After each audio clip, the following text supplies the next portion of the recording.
السلام علیکم دا علی وائس کے پیارے دوستوں، امید کرتے ہیں کہ آپ سب خیر و عافیت سے ہوں گے۔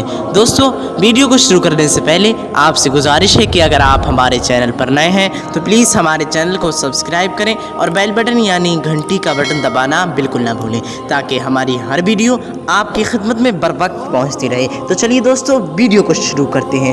صحیح مسلم صفحہ نمبر 401 پر ہے کہ اللہ تبارک و تعالیٰ کی طرف سے حضرت عیسیٰ علیہ السلام پر وحی نازل ہوگی کہ میں اپنے بندوں میں سے ایسے طاقتور بندوں کو ظاہر کرنے والا ہوں کہ کسی شخص کو ان کے مقابلے کی طاقت نہیں ہے، تو آپ میرے خاص بندوں کو کوہ طور پر لے جائیں تاکہ وہ وہاں پناہ لیں۔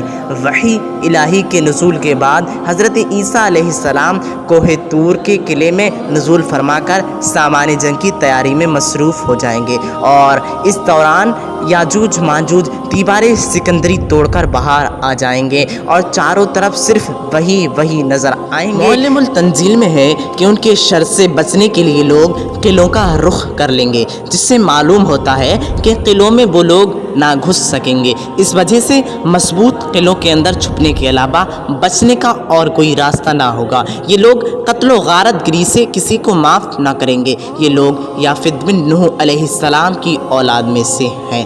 ان کے شمال کی طرف دریائے شور ہے، جس کا پانی انتہائی ٹھنڈا ہونے کی وجہ سے گاڑھا اور جمع ہوا ہے، اس میں جہاز کا چلنا ناممکن ہے۔ اس کے مشرقی و مغربی اطراف میں دو پہاڑ بالکل دیواروں کی طرح کھڑے ہوئے ہیں اور ان میں آمد و رفت کا سلسلہ کسی کا بھی نہیں ہے۔ ان دونوں پہاڑوں کے درمیان ایک گھاٹی تھی جس میں یاجوج ماجوج ادھر آنے والے لوگوں کو لوٹ لیتے تھے۔ ان لوگوں کی درخواست پر حضرت ذوالقرنین نے ایک لوہے کی دیوار بنا دی جہاں سے یہ لوگ نہیں آ سکتے ہیں۔ ذوالقرنین ایک نیک دل بادشاہ کا نام ہے جس کا پایا تخت یمن میں تھا۔ اس کی پیشانی کے دونوں جانب ابھری ہوئی تھیں، اس لیے اسے ذوالقرنین یعنی دو سینگ والا کہا جاتا تھا۔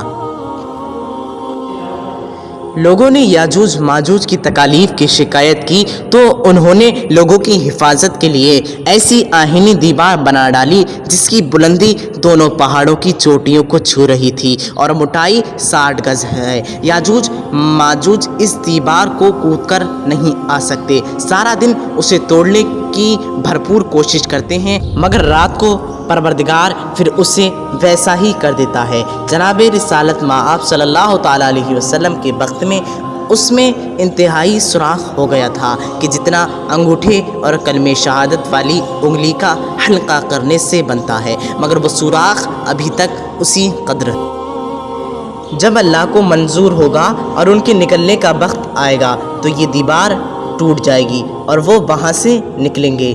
مسلم صفحہ نمبر 400 پر ہے کہ جب دیوار کے ٹوٹنے کے بعد یہاں سے نکلیں گے تو ان کی تعداد اتنی ہوگی کہ جب ان کی جماعت کا پہلا حصہ بحر طبریہ میں پہنچے گا تو اس کا کل پانی پی کر خشک کر دے گا۔ بحر طبریہ یہ طبرستان میں ایک چشمہ ہے جس کی شکل مربع ہے، اس کا پاٹ 7 یا 10 میل ہے، نہایت ہی گہرا ہے۔ جب پچھلی جماعت وہاں پہنچے گی تو دریا کے خشک ہونے کی وجہ سے کہے گی شاید اس جگہ پانی ہوگا۔ یہ لوگ ظلم و قتل و قتال اور لوگوں کو قید کریں گے اور لوگوں میں ظلم و ستم کا ایک بازار گرم کریں گے۔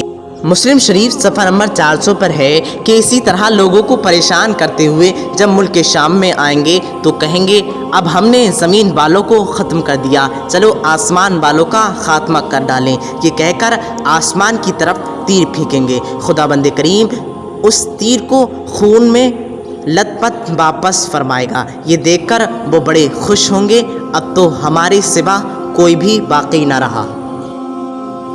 اس فترے میں حضرت عیسیٰ علیہ السلام اور آپ کے ساتھیوں پر تنگی معاش کا یہ عالم ہوگا کہ گائے کا قلعہ 100 اشرفیوں کا ہو جائے گا۔